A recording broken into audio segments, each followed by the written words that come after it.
It's me सुधा मिश्रा। आज हम psychology की क्लास स्टार्ट करने वाले हैं। साइकोलॉजी जिसको पेडागोजी जिसमें हम पढ़ेंगे। पेडागोजी को हम शिक्षण शास्त्र के नाम से जानते हैं, जो कि आजकल सभी जो टीचिंग रिलेटेड एग्जाम होते हैं उसमें तो खास तौर से आता है। और हमारा मनोविज्ञान जो है उससे जो को रिलेट करती हैं चीज़ें, वो हमारी आती हैं, लगभग सभी एग्जाम्स में आती हैं। और सभी एग्जाम्स में, चाहे आर्मी वगैरह हो, पुलिस के एग्जाम्स हो, या आपका अगर हम टीचिंग रिलेटेड कह लें एग्ज़ाम जैसे कि हमारा TET, super TET, CTET, Haryana TET और राजस्थान टीईटी, बिहार आदि के एग्ज़ाम में ये सारे इससे रिलेटेड क्वेश्चन आते हैं। तो शिक्षण शास्त्र यानी पेडागोजी हम उसको कहते हैं। बेसिकली इसमें जो टीचिंग टेक्निक होती है, टीचिंग मेथड होते हैं, वो किस तरह अच्छे तरीके से कराए जाए, उसके लिए वो हमको गाइड करता है कि वो टीचर को इस तरह से ट्रेंड कर देता है शिक्षण शास्त्र कि वो लर्नर यानी कि हमारे स्टूडेंट्स को इस तरह से किस तरह से पढ़ाया जाए कि लर्नर को ज़्यादा से ज़्यादा चीज़ें समझ में आए और ज़्यादा से ज़्यादा उसके माइंड में चीज़ें बनी रहें। ठीक है? तो इसलिए हमको इसका जो है अध्ययन करना बहुत ही ज़रूरी है। जब हम शिक्षण शास्त्र यानी पेडागोजी के बारे में और साइकोलॉजी के बारे में चीज़ें जान जाएँगे, तो हम बहुत सुचारुपूर्ण तरीके से या क्रमबद्ध तरीके से या बहुत ही नियतपूर्ण तरीके से अपनी टीचिंग का काम या जिस फील्ड में हम जाते हैं चीज़ें कर पाएँगे। ठीक है? तो आज हम स्टार्ट करते हैं साइकोलॉजी।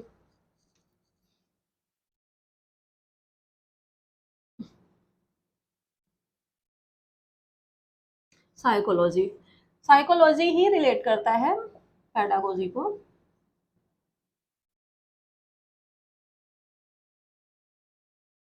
ठीक है? पेडागोजी यानी शिक्षण शास्त्र, और हमारा साइकोलॉजी हो गया यानी मनोविज्ञान। ठीक है? शिक्षण शास्त्र पढ़ने से पहले हम मनोविज्ञान स्टार्ट करेंगे। ठीक है? इसके बारे में हमने जान लिया, ये हमको क्यों पढ़ना है। पहले हम स्टार्ट करेंगे मनोविज्ञान। मनोविज्ञान जैसा कि नाम से ही स्पष्ट है, मनोविज्ञान को माना जाता है मन का विज्ञान। आम तौर पे इसको जब हम शाब्दिक रूप में लेते हैं तो इसको मन का विज्ञान मानते हैं। ठीक है? मन यानी कि हमारा माइंड। माइंड को भी कुछ लोग दो तरीके से रिलेट करते हैं। माइंड को कुछ लोग ब्रेन मानते हैं कि ब्रेन जो हमारा है वही माइंड है, और कुछ लोग मन जो है, मन और ब्रेन, माइंड और ब्रेन दो अलग अलग चीजें होती हैं। ठीक है? तो मनोविज्ञान को मन का विज्ञान मानते हैं। लेकिन जैसे मनोविज्ञान हमारा है, इसकी एक जो डेफिनेशन है वो मैं आपको बताती हूँ।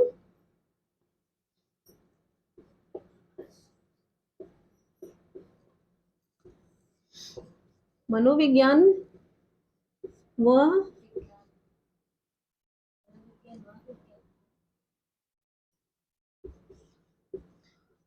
वह विज्ञान है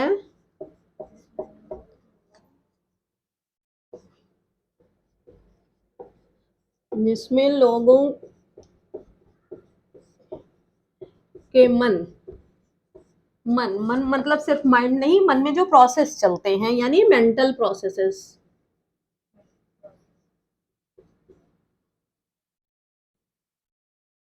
जो मेंटल प्रोसेस चलते हैं, उनके व्यवहार व्यवहार यानी कि उनका बिहेवियर कैसा है, और उनके एक्सपीरियंसेस क्या क्या हैं,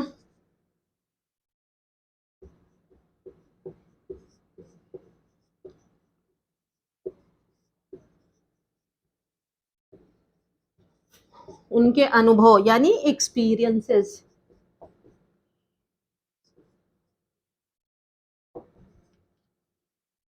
उनके एक्सपीरियंस का अध्ययन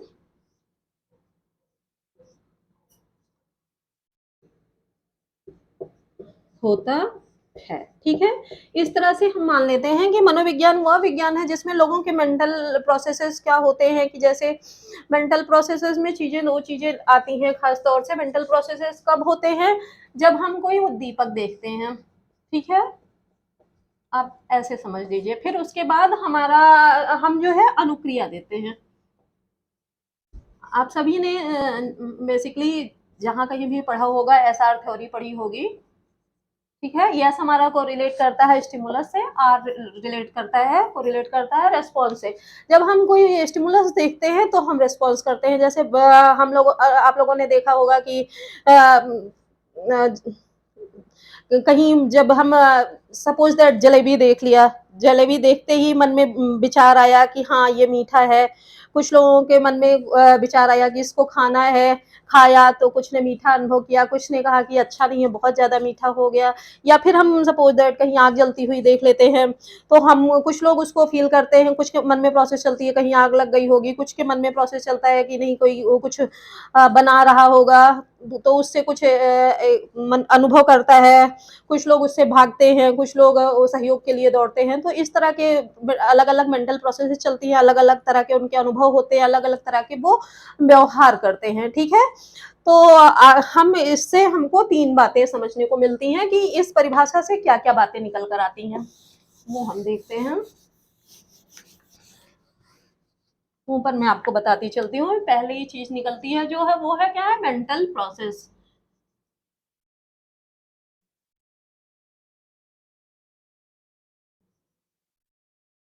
यानी कि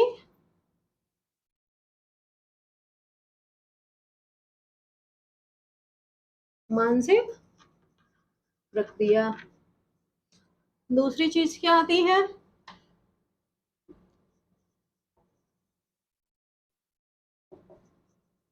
बिहेवियर यानी कि व्यक्ति का व्यवहार या जीव का व्यवहार।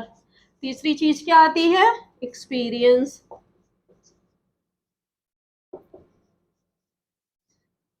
यानी कि अनुभव, ठीक है। तो इस तरह से हम देखते हैं कि मनोविज्ञान में लोगों के मेंटल प्रोसेस, उनके एक्सपीरियंस और उनके बिहेवियर का अध्ययन किया जाता है। तो साइकोलॉजी किसकी स्टडी है?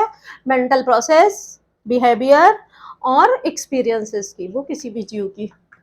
अब हम आगे चलते हैं कि ये निकला कहाँ से हमारा मनोविज्ञान, ठीक है। मनोविज्ञान जो है वो पहले दर्शन शास्त्र में ही माना जाता था। 300 बीसी पहले, लगभग 300 बीसी से पहले ये दर्शन शास्त्र की एक शाखा मानी जाती थी। किसकी?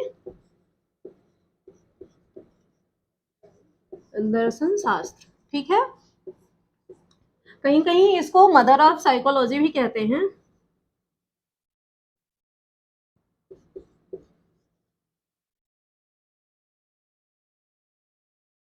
या कहीं कहीं आप फादर ऑफ, क्वेश्चन देखेंगे कि father of psychology, father of psychology, ठीक है।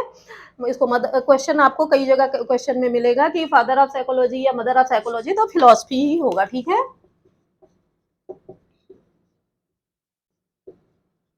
ठीक है, फिलोसफी को मदर ऑफ साइकोलॉजी। फिर धीरे धीरे जो हमारे दर्शन शास्त्री आते गए और हमारे मेन इसका हम श्रेय देंगे वुंट को, या फिर जो हमारे संरचनावादी थे वो लोग इसको दर्शन शास्त्र की शाखा से खींच लाए और साइकोलॉजी इसको अलग श्रेणी में साइकोलॉजी नाम दे दिया, ठीक है। अब साइकोलॉजी का जन्म कहाँ से हुआ? साइकोलॉजी बेसिकली ये यूनान में ही ज़्यादा चलता था। तो यूनानी शब्द जो था, कौन सा शब्द था? यूनानी। जिस इसके दो शब्द,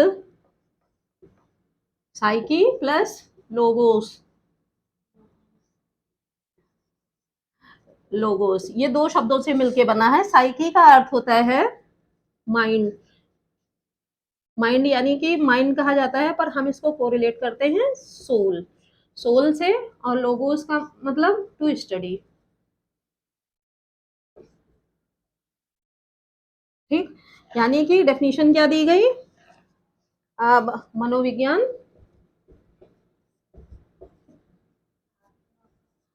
आत्मा का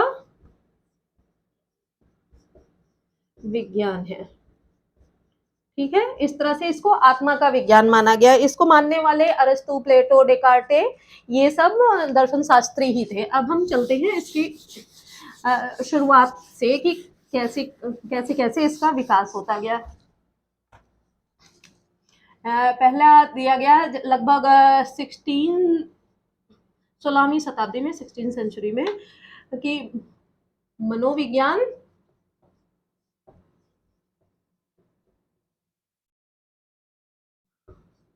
आत्मा यानी कि सोल का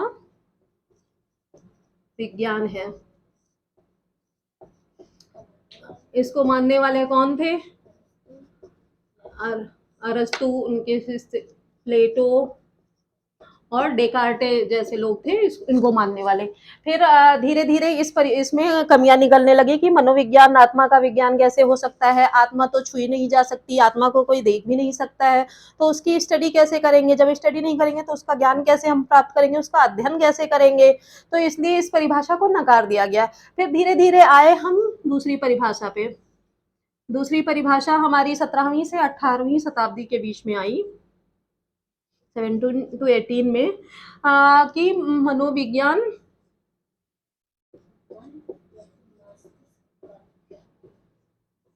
मनोविज्ञान मन यानी कि माइंड, जिसको हम मस्तिष्क बोलते हैं, ठीक है, का विज्ञान है। Psychology is the science of mind, ठीक है। इसको मानने वाले कौन थे? मेन इसको मानने वाले पैम्पोलॉजी थे। पैम्पोलॉजी थे। जॉन लॉक भी इसके समर्थक थे।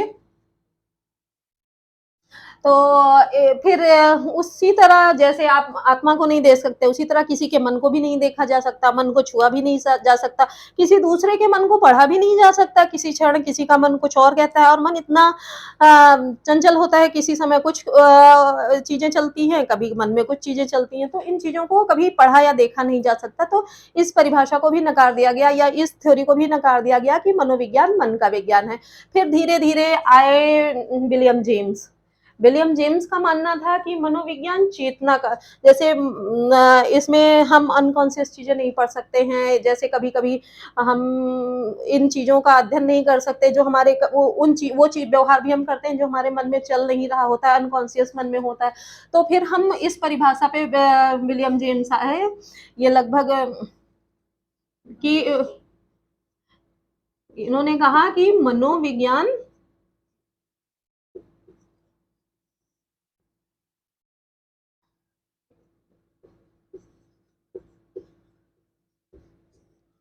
चेतना का विज्ञान है। इसको मानने वाले कौन थे? Mainly William James.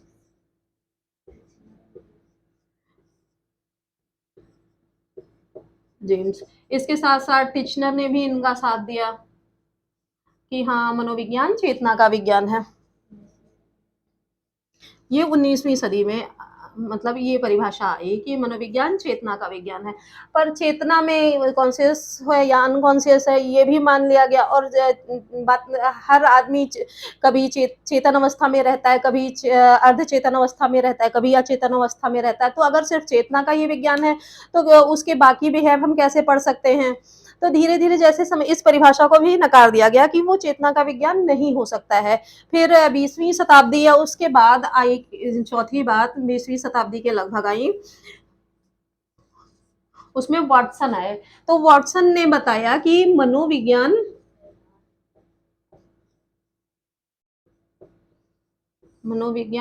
व्यवहार का, अब वो अनकॉन्शियस बिहेव करता है या कॉन्शियस करता है, या तो उस तरह का है व्यवहार, यानी कि बिहेवियर,